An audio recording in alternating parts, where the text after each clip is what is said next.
El CEO está normalmente en una burbuja y no ve mucha de la data.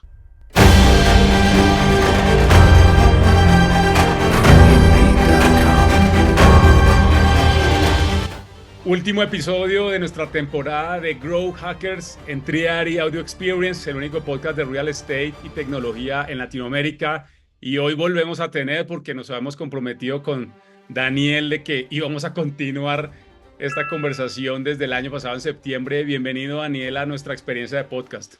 Gracias, Andrés. Emocionado de estar aquí otra vez. Bueno, hoy en nuestro cierre pues vamos a colocar, como dicen los argentinos, Daniel, mucha carne en el asador. Y vamos a hablar sobre crecimiento y obviamente en la experiencia que tiene Daniel en el mundo del emprendimiento en los últimos 25 años, 30 años, pues es sin duda un elemento para considerar hoy en la estrategia de los negocios, en el liderazgo y obviamente de cara al cliente. Daniel, ¿dónde estás hoy y cuándo vienes a Colombia? Estoy en mi casa en Austin. De hecho, en mi estudio de grabación. Bueno, la mitad es gimnasio y la mitad es estudio de grabación. Entonces, hago mi rutina en la mañana acá y luego tengo acá mi estudio de grabación. De hecho, ahí si ven, están los papeles verdes y blancos y todos los fondos. Y bueno, acá tengo mi teleprompter y demás. Pero estoy en Austin en mi casa. Austin, ¿cómo está el clima por allá, Daniel? Calurosísimo. No me digas Precisamente. eso, que yo voy para Phoenix ahorita y No. vi un TikTok de un gringo, dijo, de Europa, llegó de UK a Phoenix, dijo, me voy a arrepentir, no quiero, si esto es Phoenix, no me imagino cómo será el infierno. ¿Sabes qué? Yo siempre que me quejo del clima en Austin, veo el mapa de Estados Unidos y la única ciudad más calurosa que Texas es Phoenix. Gracias Uf, por lo que me agarra. colga. Oye, Daniel, para comenzar nuestro podcast, a todos nuestros invitados de esta temporada les he preguntado, ¿qué significa growth? ¿Qué significa para Daniel Marcos crecer hoy en el mundo empresarial y desde el punto de vista del liderazgo? ¿Qué significa para ti crecer? Cuéntanos un poco sobre ello. Voy a dividir en dos, porque hay una cosa que es crecer y otra cosa que es escalar. Cuando creces, estás con una tendencia hacia arriba, pero hay como ups and downs y si ves una acción, una gráfica, una acción, pues va así, ¿no? La tendencia es hacia arriba, pero hay mucho movimiento o mucha volatilidad en el camino. Para mí escalar es que haya mucho menos volatilidad y sobre todo que tus ventas se abran con respecto a tus gastos y escales, digamos, tu margen bruto.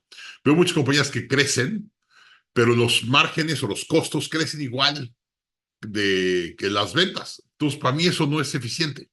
Para mí Lo, es lo podríamos poner, eficiente. lo podríamos poner en ejemplo para el empresario que nos está escuchando en cualquier lugar de Latinoamérica, del mundo, y hemos venido hablando de eso, Daniel, es el concepto de startup versus negocio tradicional. El negocio tradicional tiene activos, deuda, le cuesta escalar la operación y las startups por la tecnología tienen esa capacidad, ¿no? Sí, sí. La realidad es que yo recibo muchos clientes. Lo que en Growth Institute atraemos mucho a la empresa, suena muy feo, pero la empresa aburrida, la empresa tradicional. Mira, te doy un ejemplo. Ayer estábamos hablando con un cliente potencial muy grande. Es el operador de franquicias de restaurante más importante de Europa. Y tiene, creo que 2.500 restaurantes. Entonces, no hay nada más que necesites real estate y gente y procesos y sistemas, todo más que restaurantes son estas franquicias. Y le estamos dando muchos cursos, o vamos a hacer muchos cursos de operación, cómo contratar, cómo correr, cómo negociar, todo lo que es la base. Y eso hace que operes más eficiente con tu compañía. Déjame aquí hablar un poquito. Para mí, ¿qué es scaling up? La gente me dice, Daniel, cuando pienso scaling up, voy a hablar de tecnología y voy a hablar de inversiones y demás. Y cuando llego a tus programas, no hablas de eso. Y digo, para mí escalar, y lo que digo una analogía, es como hacer el casco de tu barco más eficiente. La gente me dice, Daniel, tengo esta lancha o este barco y quiero que vaya muy rápido, se lo voy a comprar un motor muy grande. Le digo, a ver, enséñame el motor que le vas a comprar. Me enseñan un motor espectacular, súper tecnológico, nuevo, 2.000 caballos de fuerza. Y digo, wow, tu motor está espectacular. Ahora enciame la lancha que le vas a poner el motor. Y mis no, pues le voy a poner a esa. Digo, espérame tantito.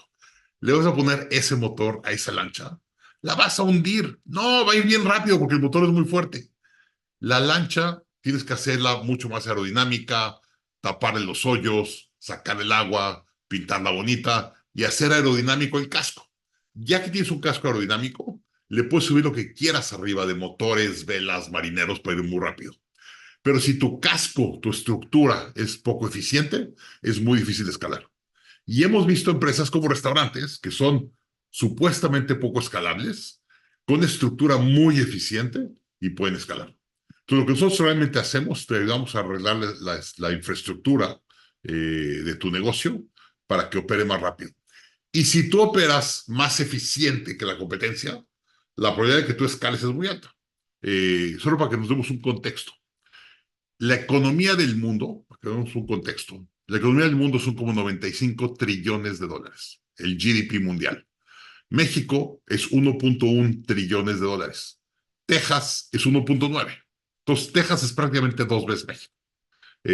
California es 5,5 veces México.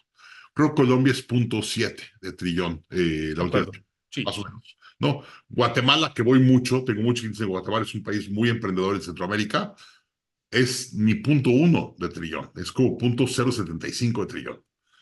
Entonces, más o menos para que tengas un contexto, hay mucha oportunidad en el mundo. Las empresas se mueren más por exceso de oportunidad que por la falta de oportunidad. Hay demasiada oportunidad. Yo digo a la gente, si no sabes hacer dinero en 95 trillones de dólares, no seas emprendedor. O sea, no, hay demasiada oportunidad.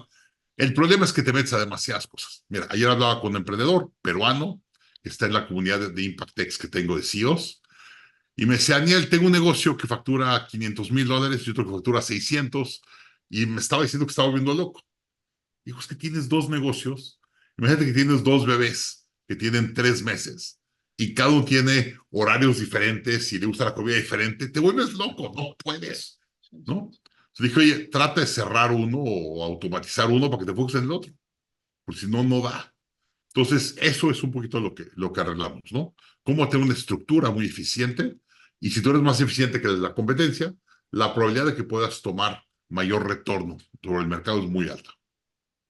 Ahí te pregunto, Daniel, en ese contexto que diste frente a lo que es crecer y escalar, para muchos empresarios, sobre todo en la industria real estate y de la construcción, no es tan fácil desde el punto de vista de capital, por un lado, desde otro punto de vista puede ser regulatorio, porque muchos de los proyectos que se desarrollan en Latinoamérica dependen de la regulación, del ordenamiento territorial, etcétera, etcétera. Participan muchas personas en la toma de decisión para poder desarrollar proyectos, etcétera. Bueno, ¿Qué has visto tú, en tu experiencia, Daniel, que las empresas tradicionales les cuesta crecer y escalar? ¿Qué errores tú has visto tanto del liderazgo como en esas operaciones que las hace pesadas, que las hace complejas? mira, la primera, y suena muy tonta y muy trivial, la gente me dice, Daniel, es que estoy muy enojado que mi equipo no entiende lo que yo estoy haciendo o no está en la misma página que yo. Y le digo, perfecto, ¿quieres que tu equipo esté en la misma página? Enséñame la página. Me dice, ¿cómo? A ver, dame tu estrategia en una página. Explícame cuál es tu estrategia para ver por qué tu equipo no la entiende. Y el emprendedor se tarda 20 minutos en platicarme a mí la estrategia. Yo dije, a ver, yo soy una persona altamente sofisticada en estrategia y te tardaste tú en explicarme a mí 20 minutos. ¿Tú crees que tus empleados van a poder entender tu estrategia? Por favor. Entonces, primero que nada, ayudamos al emprendedor y al empresario o empresaria a poder definir su estrategia claramente. La quiero sencilla y clara. Si no, no puedes escalar. Entonces, ahí empieza todo. Y es un error muy común de los emprendedores. Entonces, primero, es tu estrategia muy clara. Segundo, trae a la gente correcta. Nosotros siempre decimos, si quieres escalar tu empresa por 10x, tú tienes que escalar a tu equipo 10x. Y no en cantidades, más en capacidades. Y ahí normalmente contratas a gente barata o contratas amateurs porque son baratos. Y digo, si tú crees que contratar a un amateur es barato, digo, contratar a un experto es barato, espérate, contratas a un amateur, te va a salir carísimo. Entonces, elevar el nivel de tu gente es muy importante. Perdido en el mundo tecnológico, vaya de cero a experto en nuestro nuevo curso sobre innovación, tecnología y negocios emergentes inmobiliarios. Cómprelo ya en el link que hemos compartido en la descripción de este podcast. Muy importante. ¿Cómo lograr eso, Daniel? Digamos, tú sabes que desde el punto de vista del contexto latinoamericano, muchas veces el empresario prefiere tener una mano de obra low cost versus tener un grupo de personas excepcionales dentro de los equipos, y muchas veces le cuesta también abrirse mentalmente a traer personas con otras capacidades de otras industrias a su core de negocio, porque dice, no, ellos no entienden mi modelo de negocio o no entienden el sector en el que está. Entonces yo prefiero tener ese grupo de personas que a veces yo siempre le digo al empresario, parecen burritos Sí. los ojos, que no pueden abrir la mente. Y cuéntame un poco cómo atraer ese talento que excepcional a las empresas hoy en el 2000, en el siglo XXI. A ver, decía Rockefeller, buen liderazgo es hacer que un agente común dé resultados superiores. Y eso es liderazgo tuyo. Eh, yo hablo de una tablita, no sé si has visto que hablo de una tablita de 3x3 de liderazgo. Y la gente que más me gusta, lo que le llamamos un empleado tipo B, que es una persona que tiene mucha actitud, ganas y demás, nada más no tiene el entrenamiento o está en el puesto incorrecto para dar resultado. Tiene muchas ganas, nada más no sabe cómo dar resultados. Y es mi labor, como el líder de la empresa, ayudar a esa persona a, uno, que identifique sus fortalezas y ponerlo en el puesto correcto, y dos, coacharlo y dar las herramientas para que pueda ejecutarlo correctamente. No es fácil. De hecho, me voy a salir tantito de la tarjeta y ahorita regreso. Escribí un artículo hace poco en la revista Inc. Magazine. Y en el artículo escribí que una de las mayores quejas que recibo de la gente dice, Daniel, quiero una empresa autogestionable, un self-managing company. Y le digo, para eso tienes que tener tres cosas. Pero tienes que tener un sistema de dirección. Y un sistema de dirección me refiero a una cosa como Scaling Up, donde pones prioridades, KPIs, responsables, bla, bla, bla. Necesitas un sistema de dirección. Dos, necesitas un sistema de ventas predecible.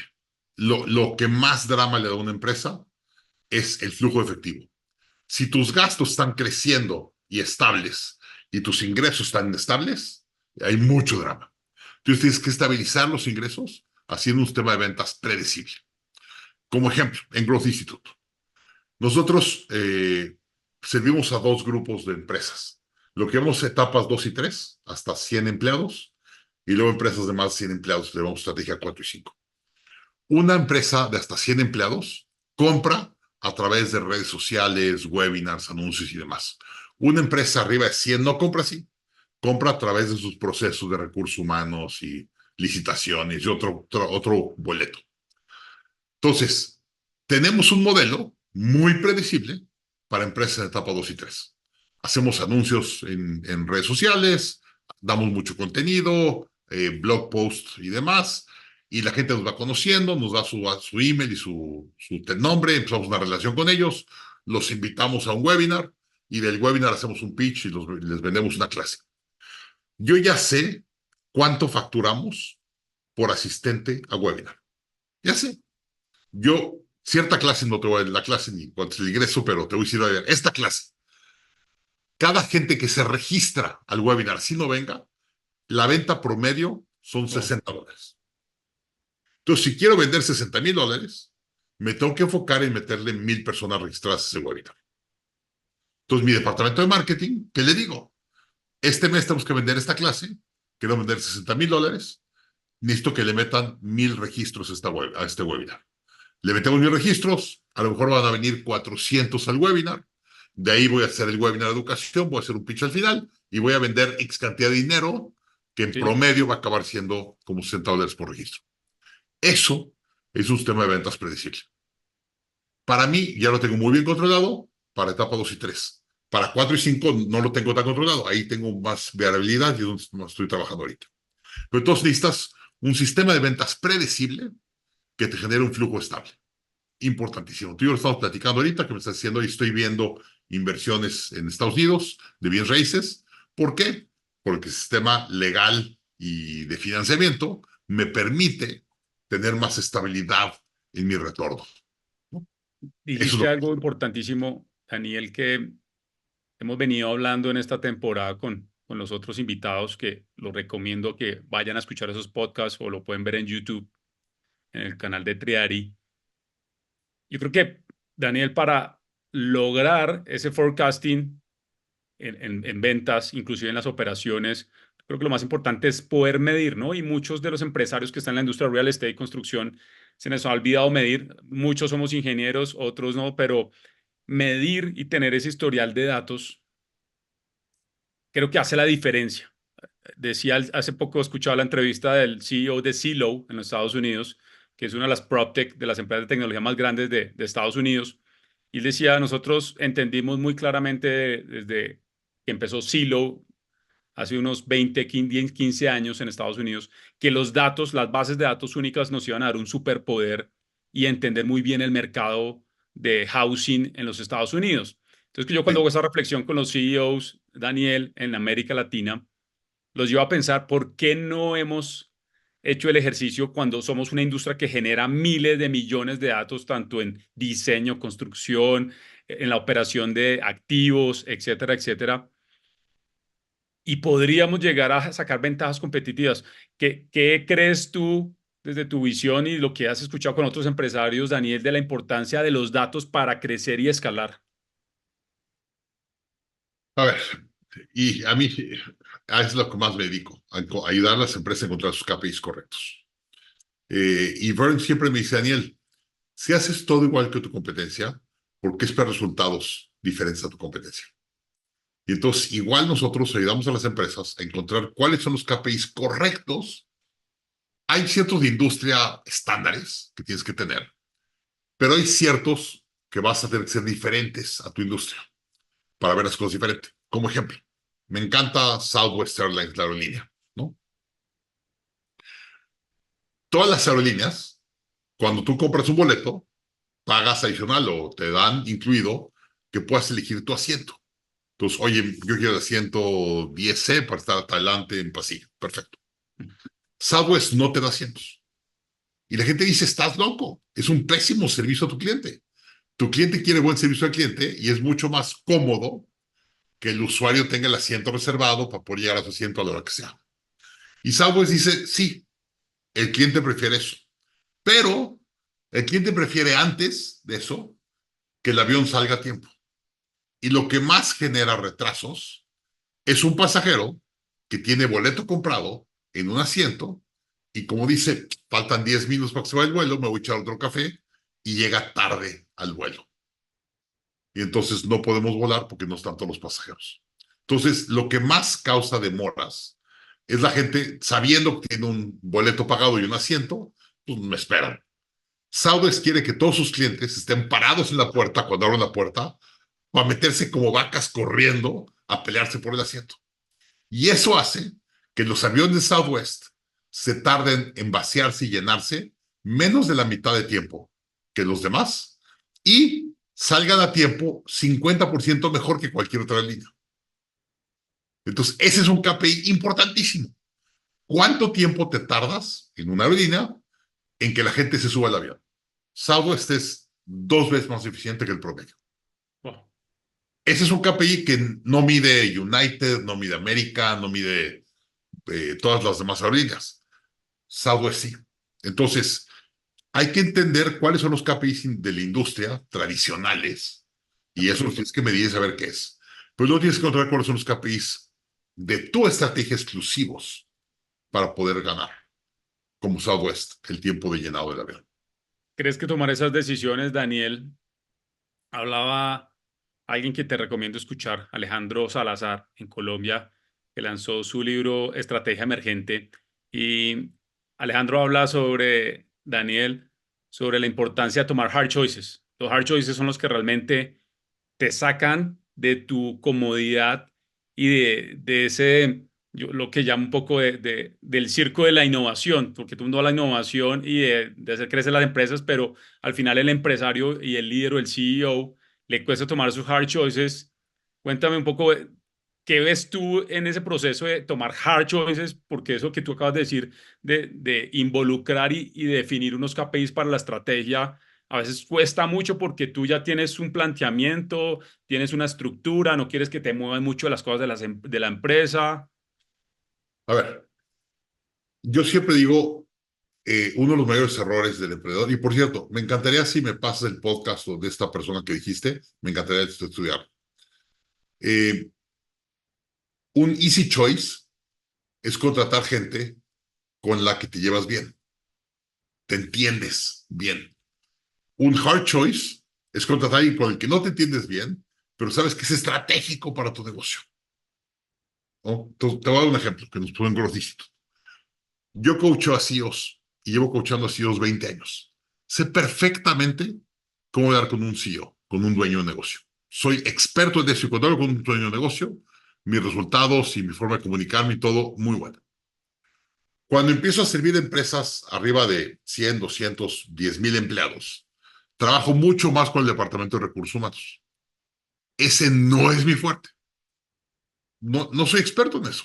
No soy, nunca he trabajado en recursos humanos, no entiendo su filosofía, su psicología, no entiendo nada de eso. Entonces, hace poco traté a una persona en mi empresa que es experta para ese grupo y es una líder que ese grupo respeta y admira. Y cuando entró, empezamos a tener muchas discusiones de, oye, hay que ser muy abierto y inclusión y tal. Son cosas que yo no vivo en mi cabeza, pero ella sí, y es experta en ese tema. Le dije, oye, lo que más admiro de ti, lo que más quiero que estés en esta empresa, es porque vas a tener una forma de pensar diferente. Y tú y yo nos vamos a pelear muchas veces porque vamos a estar en desacuerdo, pero yo sé que en ese grupo tú eres mucho más importante que yo y tu voz va a contar más que yo. Entonces, uno, quiero que lo que yo diga de estrategia y tú creas que está mal, que me empujes para cambiar mi mentalidad y yo voy a hacer lo mismo contigo. Pero desde ahorita te digo, eres importantísima, te respeto, tú vas a llevar mano en ese segmento, pero te voy a pedir que tengamos buen diálogo y discusión tú y yo. Mejórale. Y ha sido una decisión difícil y ha sido una decisión complicada, pero la realidad es que está dando resultado con los clientes. Porque tenemos un contrapeso que no teníamos antes y esa persona lo puede hacer. Entonces, vamos a hablar un poquito más de hard choices, pero eso es como un ejemplo. En personal, es muy fácil contratar gente que te cae bien, no gente que es la que va a dar resultados. Y un hard choice es contratar a la gente que te da resultados. Pero vamos a hablar un poco de estrategia. Hacer planeación es muy fácil. Hacer estrategia es muy difícil. Y aquí quiero explicar esto con detalle. Cuando llego a una empresa, le digo, vamos a hacer planeación estratégica o vamos a hacer estrategia. Oye, es que quiero crecer 20% y quiero contratar 5 vendedores y tengo que abrir un mercado más y tal. Digo, todo eso es planeación. Vamos a hablar de estrategia. No, es que la estrategia es tal. No, eso es planeación. ¿Qué es estrategia? Vamos a hacer un análisis y un grupo de decisiones donde vas a hacer o tomar una apuesta. Es decir, yo creo que este mercado, es un Blue Ocean, no está servido o no está explotado bien porque falta esto. Si yo hago esto así, voy a ganar. Y entonces tienes una idea o una estrategia que tiene ciertos assumptions o supuestos. Y dice, oye, si esto es cierto y yo hago estas cosas, voy a llegar a ese mercado y lo voy a cambiar. Voy a regresar un poquito con el ejemplo de Southwest, que se me hace una de las empresas con mejor estrategia. Chévere. Hoy ya no, cuando le hicieron fue espectacular. 30 años tuvieron un crecimiento espectacular. De hecho, hay una historia en el libro de Great by Choice de Jim Collins. La industria, de las industrias que más ha destruido valor en el mundo es la aerolínea. De hecho, un día entrevistaron a Richard Branson y le decían, ¿cuál es la forma más rápida de hacerse millonario? Dijo, muy fácil. Empieza siendo billonario, abre una aerolínea y te haces millonario así de rápido. Porque perdió muchísimo dinero con la aerolínea, Richard Branson.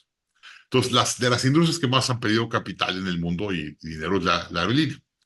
Cuando Jim Collins escribe su libro, la acción del mercado americano que más retorno había tenido durante 30 años consecutivos era Southwest Airlines.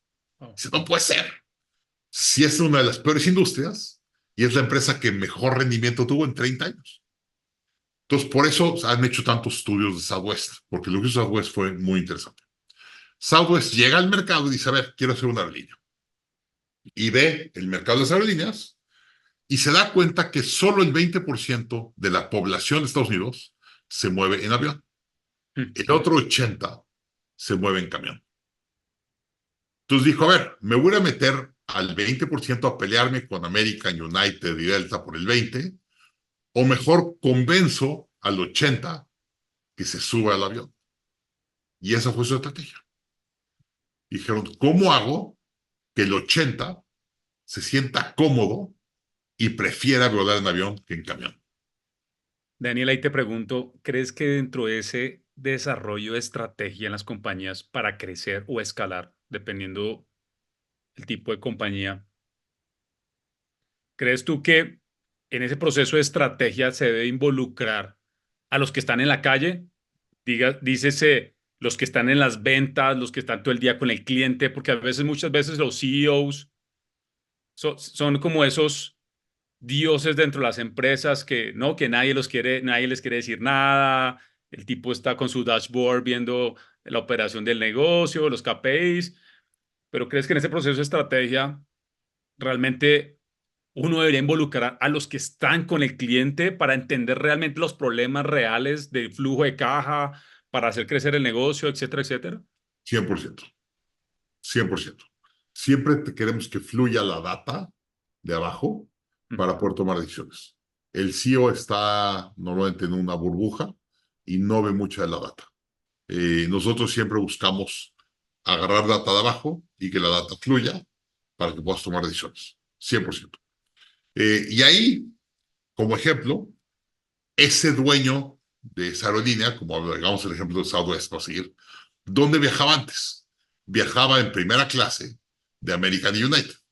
No entiende la gente que se mueve en camión. Un gran ejemplo hoy, como ejemplo, que está pasando ahorita, es muy reciente.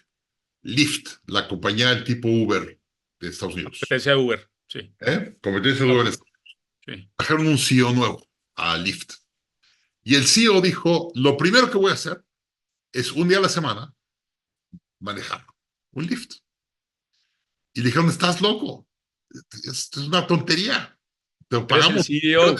Eres el CEO. Dijo, no puedo entender la estrategia y tomar decisiones si no entiendo lo que está pasando abajo.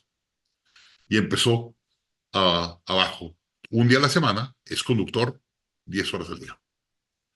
Y se dio cuenta, como ejemplo, sus primeras semanas, que muchas mujeres que se subían solas al coche se quejaban de que todos los conductores son hombres.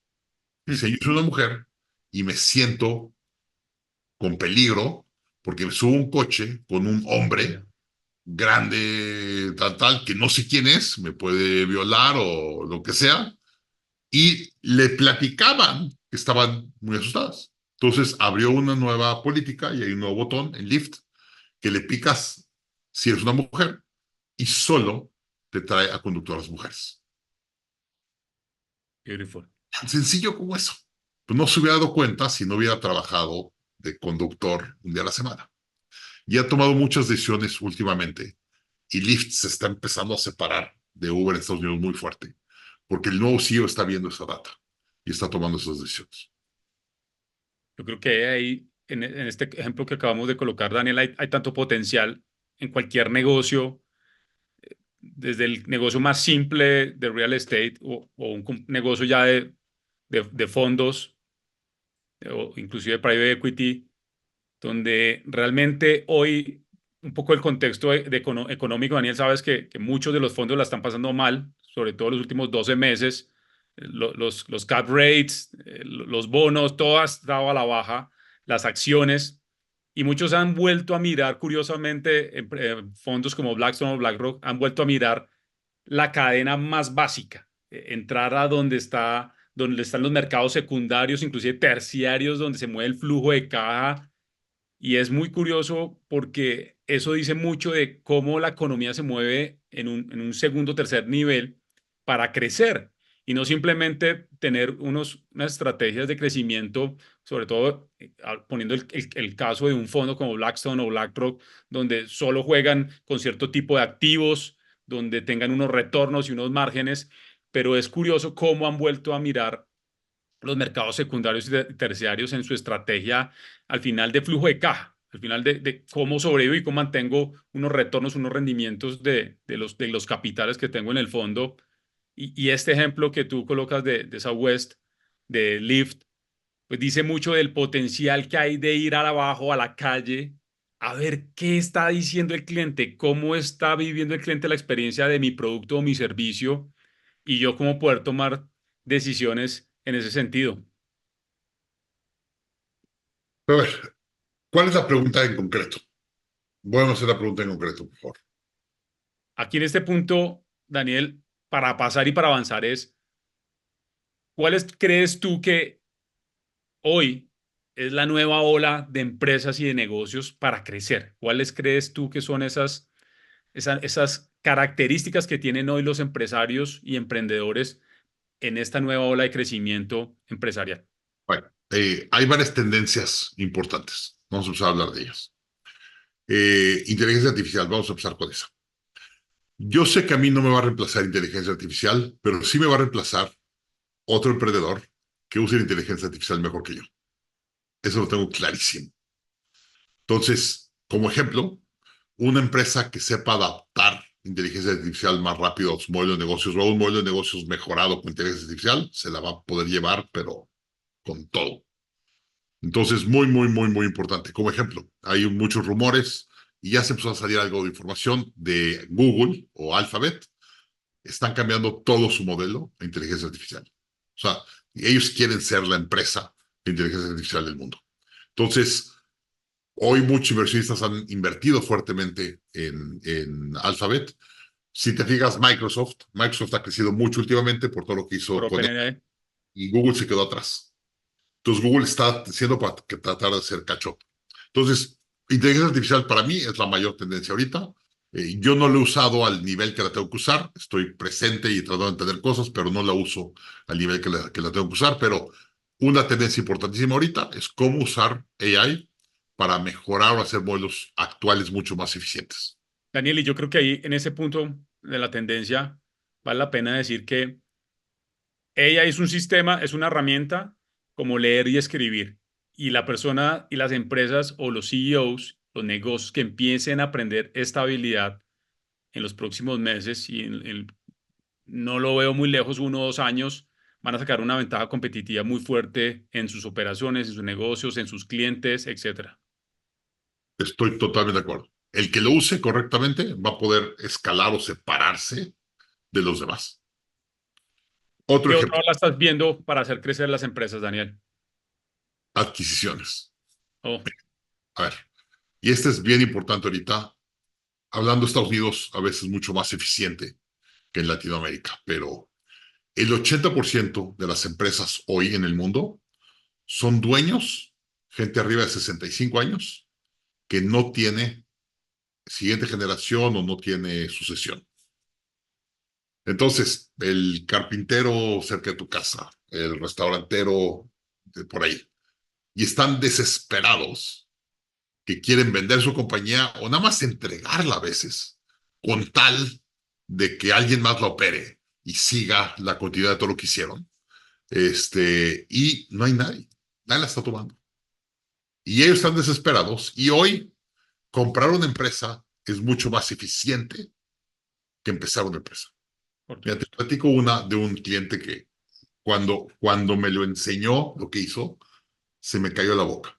Hace 2 semanas, yo soy asesor de una asociación de empresas, de una asociación que compra empresas. O sea, es una asociación que le enseñan a los ejecutivos, en vez de empezar un negocio, a comprar un negocio.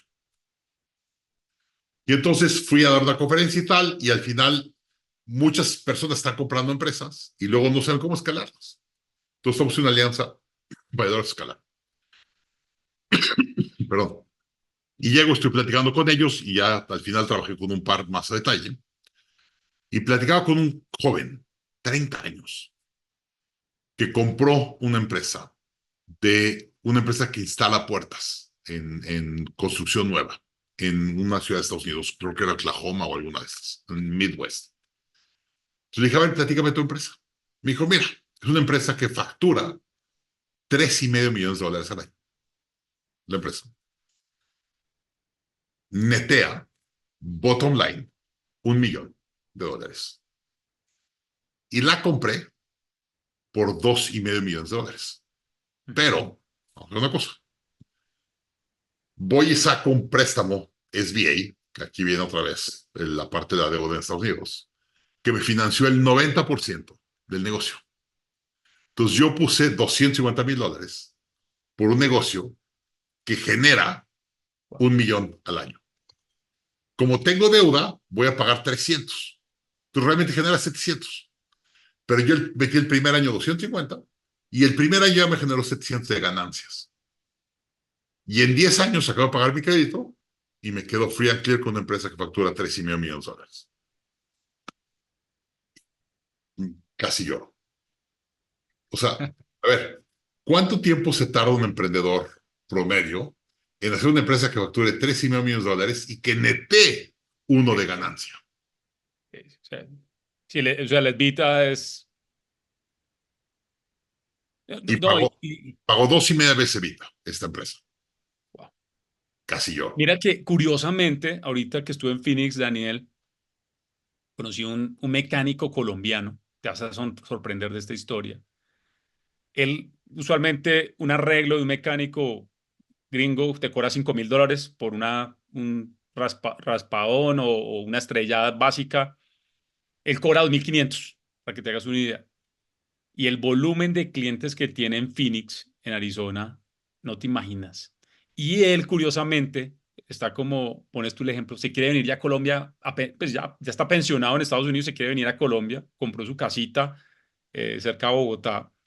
Ok. Y ahorita vuelvo a ir a Phoenix porque quiero ir a hacer el mismo ejercicio que tú estás haciendo. Ese tema de adquisiciones, creo que eh, hay un problema y es que no hay una generación detrás de los baby boomers. No puedo decir que el 100%, pero sí hay una generación que o va a dejar perder lo que hicieron sus abuelos o sus papás porque nunca se conectaron con el negocio y terminan habiendo estos private equity, los buitres famosos, fondos que encuentran ese tipo de oportunidades y no lo piensan. Hay un latino que me están presentando, que me hablaron de él, vive en Dallas. Y se mudó a Dallas a hacer un fondo para comprar este tipo de empresas. Digo, brillante. Entonces, hoy, otra tendencia muy importante es comprar y escalar en vez de hacer y escalar. Es claro. De hecho, también ahí agrego la última para conectar con esa idea, Daniel. Hay un fondo canadiense que invierte en empresas de tecnología y Constellation, ¿cómo? Constellations. Constellation. Ya le vendí una empresa a un cliente. Bueno, pues si puedes contar la historia, pero no sabía, y ellos básicamente el modelo de negocio es comprar empresas de tecnología en cualquier sector, en fintech o en proptech o en egtech, el agrotech, el que sea, con unos flujos de caja ya estimados, facturando, dejan al CEO usualmente en la empresa, pero la despegan, ¿no? Que yo no sé, no sabía eso y que son capaces, tienen ya la estrategia para hacerla crecer a unos múltiplos interesantes. Eso es lo que hace. A ver, Constellations es un fondo público en Canadá. Han comprado como 1,000 o 1,200 compañías de SaaS en particular Sí, o sea, que hagan software para administración de industrias. Yo le ayudé a un cliente mío, Alex Leiva. De hecho, por ahí hay un video del caso de éxito de Alex. Ahí tengo un poquito de la historia porque aparte me encanta. Es de los mejores casos de éxito que vemos en Growth Institute. Este chavo está en la universidad, graduándose de la universidad, está empezando a buscar chamba y a ver qué hace. Y su papá es emprendedor. Su papá tiene un software para administrar, creo que eran empresas de contabilidad o algo así. Y un día le habla a su mamá y le dice, tu papá está en el hospital, tiene una caída de algunas cosas, vente al hospital. Entonces se va el hijo al hospital, son tres son hermanos hombres, él es el mayor, está graduándose de la universidad. Llega y le acaban de diagnosticar al papá una enfermedad terminal y ya no puede trabajar, está muy débil, tiene que estar en casa y en cama y demás. Y voltea y dice, a ver, yo fui a la universidad pagado por mi papá y todos vivimos del negocio de mi papá. Y si mi papá no lo puede operar, él no se puede jubilar, yo no tengo, mis hermanos tocan en la universidad, me tengo que meter al negocio. Entonces va y se mete al negocio y dice, voy a entrar a este negocio y le voy a dar la vuelta y voy a tener que operar. Y cuando se mete, se da cuenta que está pésimamente mal operado. Wow. Había mucho drama, pero nunca se había metido al negocio porque el papá lo manejaba y sacaba suficiente flujo. Y entonces dice, tengo que entender cómo escalar y operar un negocio. Entonces se pone a buscar en internet, encuentra un webinar de nosotros, entra con nosotros, empieza a tomar Scaling Up y otras clases. Se lleva a la empresa de 5 a 10 millones de dólares de ventas, pero triplica la rentabilidad y se la vende a Constellations a los 2 años. Y dice, nos cae un cheque suficientemente grande para que mi papá no tenga que trabajar hasta su vida. Y nos dio un buen empuje a los tres hermanos. Pero él se metió y dijo, bueno, tengo que entender qué se trata, empieza a entender, se da cuenta que no está bien operada, implementa Scaling Up, implementa el curso de Jack Daly de Hyper Sales Growth, implementa 3 o 4 cosas con nosotros, toma el MBD con nosotros y va implementando todo. Y me hablaba y me dice, a ver, Daniel, ¿y qué hago aquí? Yo le di un poquito de asesoría para guiarlo y un amable me dijo, acabo de firmar con Constellation, se le estoy vendiendo en tantos millones de dólares, ya me voy. Y ya, pues, órale. Entonces, bueno, esa es una historia de un emprendedor que le vendió a Constellations, sabiendo operar más eficiente que la competencia, la logró escalar y la vendió. Entonces, esa se me hace una gran historia de lo que está pasando ahorita.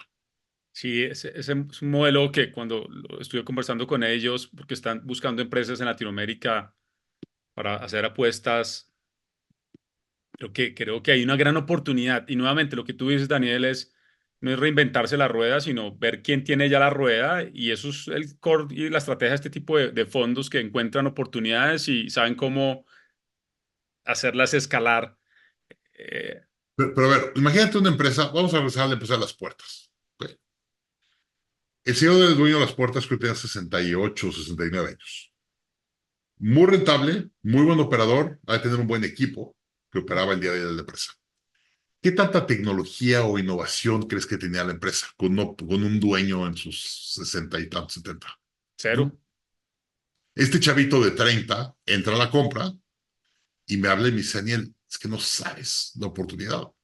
O sea, si le meto tanta tecnología, mejores sistemas, la voy a crecer 30-50%, sí, ya con un buen equipo. O sea, realmente muy buena oportunidad. Yo estaría viendo eso ahorita. Daniel, hablas en uno de tus blogs, hice la tarea de leerme casi todos tus artículos, que los invito a entrar al blog de Growth Institute, donde Daniel es uno de los líderes que participa dentro de Growth Institute. Se los vamos a dejar en el link de YouTube y en el link de Spotify y Apple para que puedan conocer más de Growth Institute, donde está Daniel. Y hablas de cómo rejuvenecer el negocio tradicional desde una perspectiva de pensamiento exponencial. ¿Qué es el pensamiento exponencial para rejuvenecer un negocio tradicional?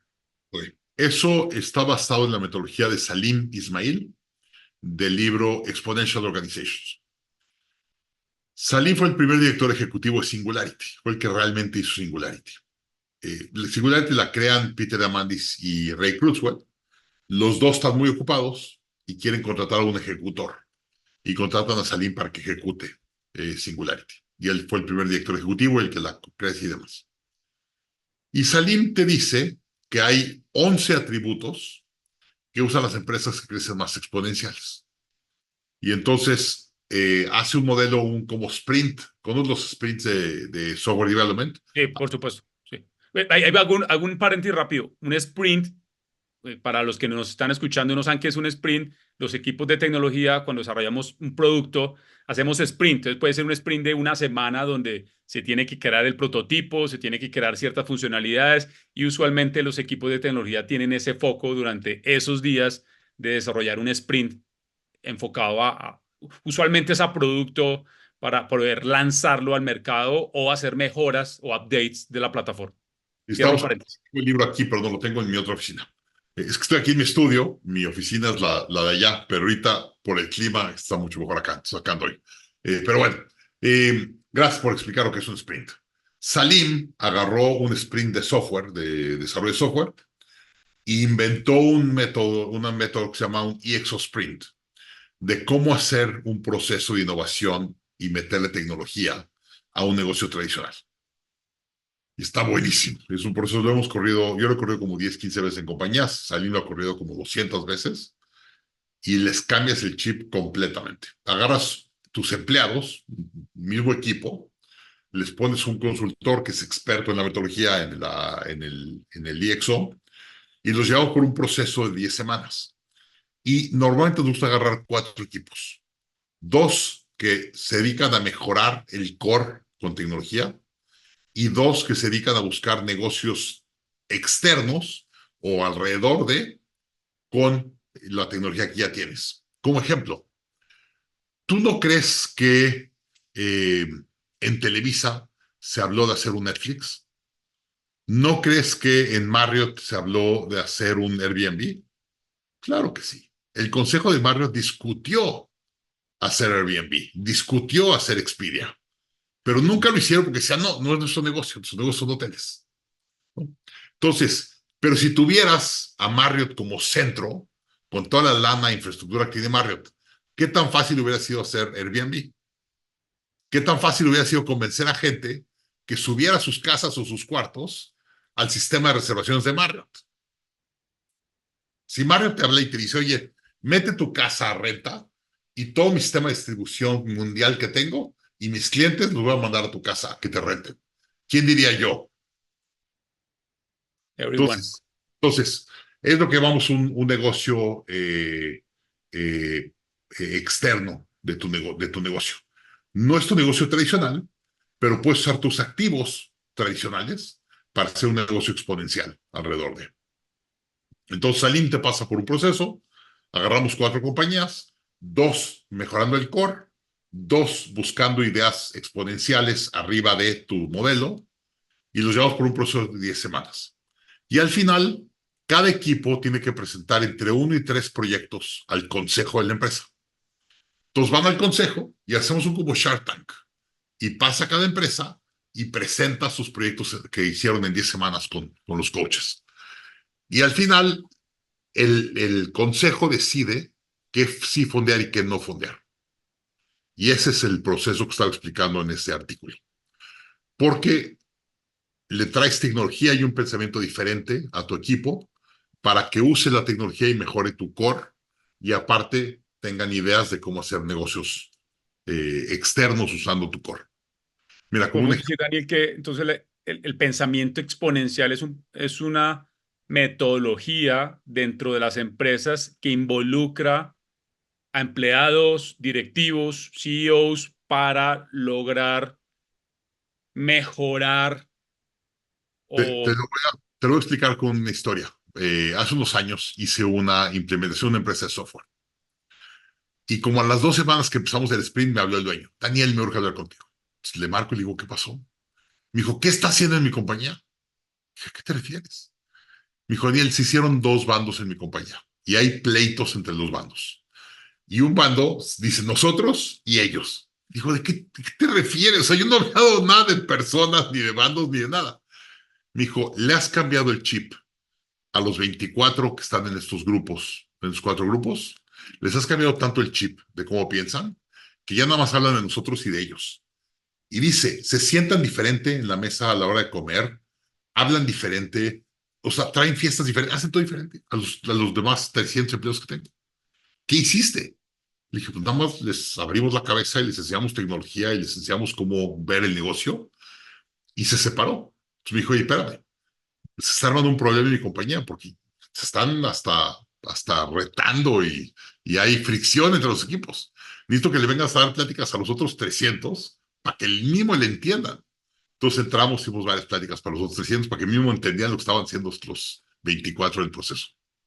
Pero así cambia mentalidad. Tienes que cambiar la mentalidad y que entiendan la exponencialidad y cómo son las herramientas de exponencialidad. Hay un tema muy importante, Daniel, que hemos venido hablando y que creo que es relevante en esta temporada de Growth Hackers, cómo hacer crecer las empresas y cómo escalar, como lo dijimos al inicio de nuestro podcast, Daniel, es las personas. Me gustaría que conversáramos para ir cerrando nuestro podcast sobre el talento, Daniel. Creo que en la metodología de las 4 decisiones de Bernie Harnish, de Scaling Up, la metodología, una de ellas, hablamos ya de la estrategia, hablamos de la ejecución, pero dime. Sí, a ver, son 4. Sí. Estrategia, personal o equipo, ejecución y efectivo. Te digo cómo se siente cada una en tu negocio para que sepas cuál es tu debilidad. Primero, la estrategia. ¿Cómo sabes si tu estrategia es buena o es mala? Eso se refleja en las ventas, en tu top line y el crecimiento de las ventas. Si tus ventas están creciendo sanamente, tienes una buena estrategia. ¿Ok? ¿Por qué? Eso quiere decir que tú haces un producto o un servicio que tu cliente demande. Para mí la regla de oro es tienes que crecer a 2 veces el crecimiento de tu industria. Si tu industria este año va a crecer al 10, tú tienes que crecer al 20. Porque si creces al 20, quiere decir que estás comprando mercado, estás ganando mercado sobre la competencia. Entonces, eso dice que tu estrategia es buena. Si tu estrategia es mala, es muy difícil poder crecer más rápido que la competencia, ¿no? ¿No te acuerdas cuando Apple sacó los iPhones? Eran muy diferentes los iPhones a los demás teléfonos. La gente se iba a dormir a las tiendas para comprar un iPhone, ¿no? Hoy sale el iPhone y nadie se pelea por comprar el nuevo iPhone. Ya comparado con los otros Samsung, ya no es tan guau, ¿sí me entiendes? Entonces, en ese momento, la estrategia del iPhone era muy superior a la estrategia de los demás teléfonos, ¿no? Entonces, por eso cambió fuertemente. Entonces, la estrategia se refleja en tu crecimiento de tus ventas. 2, personal. Tu personal o qué tan bueno es tu personal se refleja en 2 cosas. Primero es qué tanto drama hay en la operación. Si hay mucho drama y diferente opinión y la gente habla radio pasillo y se está quejando a los demás, tienes un problema personal. Cuando el equipo es bueno, se ayudan entre ellos, son abiertos, debaten, y lo segundo es, te puedes ir de vacaciones. Si te vas de vacaciones 7 días y tu empresa se hace un desastre, tienes un pésimo equipo.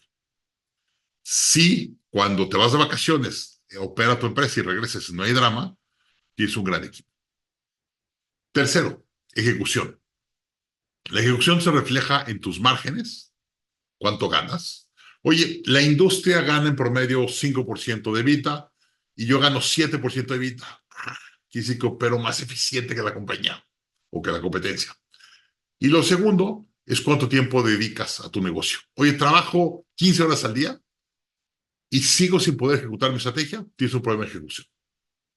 ¿Ok? Entonces, si ejecutas bien, tienes márgenes y te sobra tiempo o no tienes que dedicar demasiado tiempo a correr tu empresa. Y luego la cuarta es el efectivo.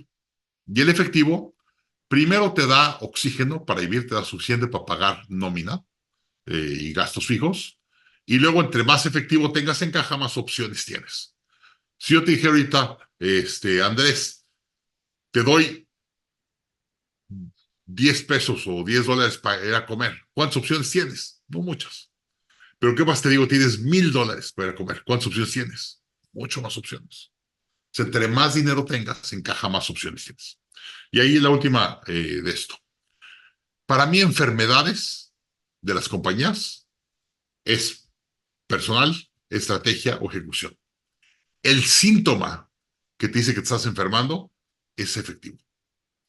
Cuando una empresa empieza a tener problemas de efectivo, yo digo, a ver, el efectivo no es un problema, no es una enfermedad, es un síntoma. es como la temperatura de tu cuerpo. Tú vas con un doctor y dices, doctor, estoy enfermo. Y el doctor te dice, ¿por qué crees que estás enfermo? Es que tengo temperatura. La temperatura es una forma que tu cuerpo te está diciendo que está enfermando. Tú subes la temperatura para que te vayas a dormir y te descanses, para que le des tiempo a tu cuerpo y energía para recuperarte. Cuando tu empresa tiene un problema efectivo, te está diciendo que te estás enfermando de estrategia, de personal o de ejecución. Entonces, yo siempre que veo un problema efectivo, en vez de decir, oye, hay un préstamo, sacar un préstamo para tapar los problemas que tienes, te digo, no, usa el préstamo para la enfermedad. Arregla tu estrategia, cambia o mejora tu personal o mejora tu ejecución. Y con eso va a mejorarte tu flujo y pagas las deudas que tienes. Estamos hoy con Daniel Marcos en el cierre de nuestra temporada de Grow Hackers. Siempre botando muchos insights, Daniel, y gracias hoy por compartir y cerrar esta temporada de podcast con nosotros. Y estoy seguro que muchos reviews en YouTube, en Spotify, como lo hicimos la última vez en septiembre. Vayan a escuchar el podcast que hicimos con Daniel en septiembre con desarrolladores inmobiliarios. Daniel, las últimas preguntas. ¿Qué aprendiste? Has contado en otros podcasts sobre tu historia cuando vendiste tu primera empresa de tecnología. ¿Cómo creciste y qué lección no volverías, qué error no volverías a cometer en esa época, en el momento de crecer y escalar y vender? A ver, hubo varios estratégicos que hicimos y varios de operación. Déjame me concentro en los más grandes. Primero, tener claro el por qué estamos haciendo la empresa y qué queríamos hacer con la empresa. Cuando eres un emprendedor de primera vez, no sabes lo que no sabes. Y te la pasas a crecer, crecer, crecer, crecer. Y la verdad es muchos errores en el crecimiento. Entonces es bien, bien importante. Entonces, tener claridad de por qué quieres la empresa, qué quieres hacer con la empresa, cuál es la estrategia de la empresa, y eso es muy importante. Y luego la segunda, y es trabajar con inversionistas. Yo creo que el Venture Capital, Private Equity es importantísimo, pero importantísimo para el mundo. Lo podemos ver en México. México ha crecido mucho últimamente y tienes mucho más startups y tecnología y demás, porque hay una industria muy fuerte ahorita de Venture Capital y Private Equity. Cuando hice mi primera empresa en el año 98, no existía ni un fondo de Venture Capital en México. O sea, era prácticamente imposible levantar capital. Hoy hay, creo que 200 o 300 fondos en México. Y eso ha hecho que tengamos una de las industrias de emprendedores y startups más importantes del mundo. De hecho, Scott Galloway, que es un profesor de NYU, que escribe todos los años, hace un webinar de sus predicciones. El año pasado, en sus predicciones, dijo, y el siguiente ecosistema de tecnología que va a dominar el mundo no es Silicon Valley, no es Austin, Texas, es la Ciudad de México. Wow. O sea, para que un gringo de Nueva York diga el mejor ecosistema ahorita es México y te explica por qué. Tenemos un gran ecosistema y se ha ayudado mucho por los venture capital. El problema, y aquí regreso, muy pocos emprendedores entienden cómo tratar con venture capital y con fondos. Y cometemos muchos errores los emprendedores. Yo digo a la gente, no se vale levantar capital hasta que no tengas un modelo completamente probado. Uno, de negocio, o sea, tengas un product market fit clarísimo. Claro. Dos, un plan comprobado de escalamiento. Porque lo que pasa es levantas capital sin saber escalar, sin tener un plan comprometido, te tardas mucho más de lo que pensaste que te ibas a tardar y los preferred return y todos los cosas del fondo te acaban matando. Te doy un ejemplo muy padre para que des una idea. Hace muchos años se me acercaron unos emprendedores mexicanos de software. Era el mejor programador de Oracle en México. Y me trajeron un software que se veía, pero espectacular es poco. Espectacular, mis respetos. Y me dijeron, Daniel, queremos hacer esta empresa. Le dije, oye, me encanta, yo le meto lana, soy tu inversionista ángel, ponte a operar y yo te traigo la lana y te levanto la ronda A. Perfecto. Entonces, yo le metí capital, fondeé el primer 6 meses, un año, y ayudé a levantar la primera ronda. Entonces hicimos una ronda de 5 millones de dólares para hacer la ronda A. Y cuando entraron los fondos de la ronda A, me dijeron, Daniel, tú hiciste tu trabajo, ahora nos toca a nosotros, ya somos los de la ronda, nos llevamos liderazgo, perfecto. Entonces se metieron muy fuerte los del fondo. Entonces empezamos a crecer, oye, Daniel, nos queremos llevar a Estados Unidos para vender a Estados Unidos, nos llevamos a Estados Unidos, empezamos a hacer la ronda B, y luego empezamos a crecer y a vender a clientes privados en Estados Unidos, la ronda C, y de repente nos salió una oportunidad de vender al Pentágono en Estados Unidos, entonces empezamos a vender al Pentágono, ronda D, y empezamos a crecer, pero como cohetes, vendiéndoles al gobierno americano. Creo que llegamos hasta ronda F o algo así. Y de repente perdemos el contrato del Pentágono, las ventas se estabilizan y de hecho caen un poco. Y el último fondo, que es el lead investor de la última ronda, es el que toma la decisión de cuándo vendemos y a cuánto vendemos. Él tiene por contrato, los globitos salieron, él tiene por contrato cuándo se vende la empresa y a cuánto se vende la empresa. Y cada ronda va metiendo su capital y pone cláusulas de preferred return. Entonces, cuando decide vender el último, creo que vendimos por 90 millones de dólares, un número grande, y yo me empecé a emocionar de lo que me iba a caer el cheque. Me llegan los documentos del cierre y veo las rondas, sale la ronda F con su capital más preferred return, la ronda D, capital preferred return. Todo el cap table del... Ajá. Llegan a ronda B, sacan apenas capital, ronda A, 0, yo Ángel, 0, emprendedores, 0. Y no, hombre, me enojé, mandé cartas, pataleé y me dijeron, Daniel, tú no tienes decisión. Tú eres inversionista, Ángel, estás 5 rondas abajo. Estás diluido. Y entonces imagínate, pero vamos a poner esto en cuestión. Imagínate, a mí me fue mal, está bien, fui inversionista. Perdí todo mi capital de esa inversión. Vamos a hablar de los emprendedores. Imagínate, eres un emprendedor mexicano. Haz una empresa de software, empieza a vender fuertemente. Agarras inversionistas internacionales, te vas a Estados Unidos, le vendes a empresas privadas en Estados Unidos, le vendes al Pentágono en Estados Unidos, te vuelves un proveedor estratégico del gobierno americano, vendes tu empresa en más de 90 millones de dólares y te regresas a tu casa con 0 dinero y tus maletas por no saber usar capital de venture capital correctamente. Eso es bien importante. Entonces nosotros levantamos mucho capital sin entender lo que estamos haciendo y tuvimos mucha suerte. Nosotros firmamos con Santander 2 días antes del punto más alto del Nasdaq. Tuvimos suerte, toda la suerte del mundo. Típico video que ves de un cuate que le pasa el tren y apenas lo roza. Sí, pasa. Sí. O sea, firmamos en el punto más alto que pudimos haber firmado. Con una evaluación absurda. Nosotros sabemos que era absurda la evaluación. Tuvimos mucho. Daniel, para ir cerrando, las 2 últimas preguntas que quisiera hacerte, porque sé que muchos emprendedores y empresarios se la hacen. ¿Cuál es el mejor consejo que te han dado?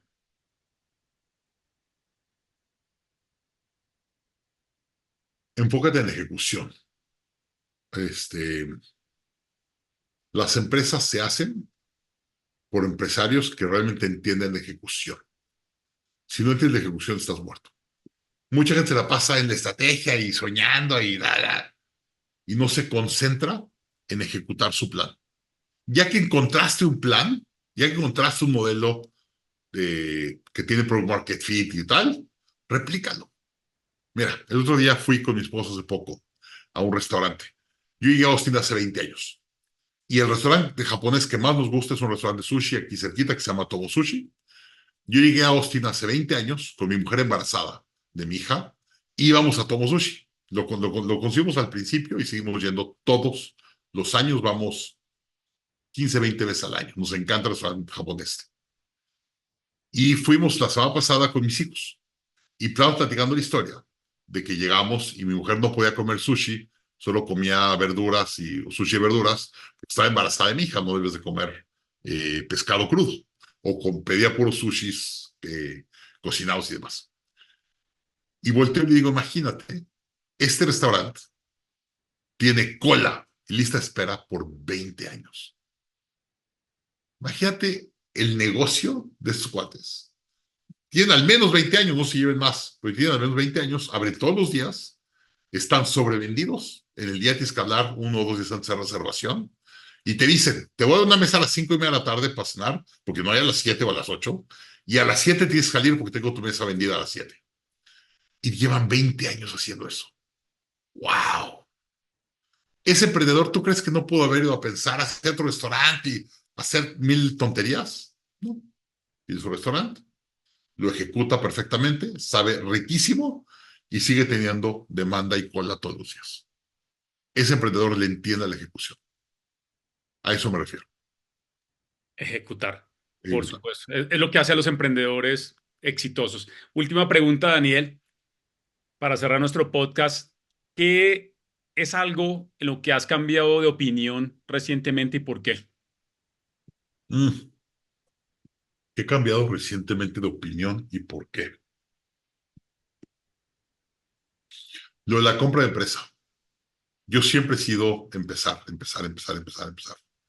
Hoy veo los números y los riesgos de un startup comparado con comprar una empresa y digo, no tiene ni idea el sentido. Yo después de vender la empresa he hecho varias otras, escalado otras, pero nunca había trabajado con empresas en la parte de la compra. Y yo siempre digo, no, hay que vender, tú como emprendedor, la vendes. Y ya que trabajo con empresas más grandes, me doy cuenta de la ventaja de la compra. Digo, no puede ser. Mira, ahorita, una empresa que factura menos de $5 millones en Estados Unidos, que es financiada por el SBA al 90%, con tasas preferenciales, se evalúa en 2.5, 3 veces EBITDA. Entonces puedes comprar una empresa a 2 veces y media lo que te genera de flujo el día que la compras. Es que mucho menos riesgo, flujo generado, modelo probado, empleados, tiene todo. Y ahí eso es uno de los grandes cambios. Yo siempre había sido del lado del emprendedor, crea la empresa, escálale y vendes a las empresas grandes y haces tu gran cheque, ¿no? Ahorita estoy cambiando mucho de opinión en base a eso. Última pregunta, Daniel. ¿Qué quisieras compartir para cerrar este podcast a los empresarios, a los líderes en real estate y construcción en Latinoamérica y en todo el mundo donde nos escuchan?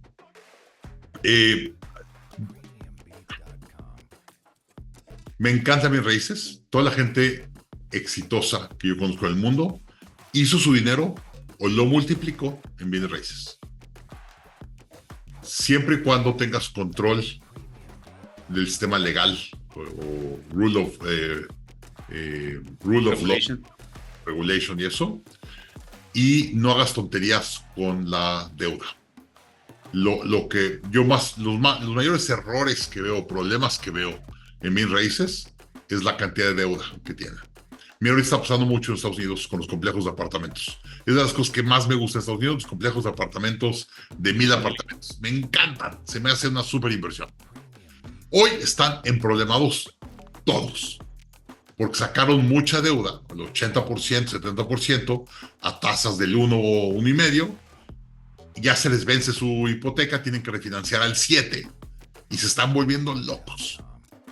Entonces tengo muchos, de hecho tengo 2 proyectos que yo invertí, y yo asesoro como 3 o 4 inversiones de bienes raíces grandes, y todos sus proyectos de apartamentos están atorados, todos. Y entonces, hoy invertir en apartamentos no está muy de moda porque está muy complicado, no salen los números. Hay que mirar los números. Muy bien.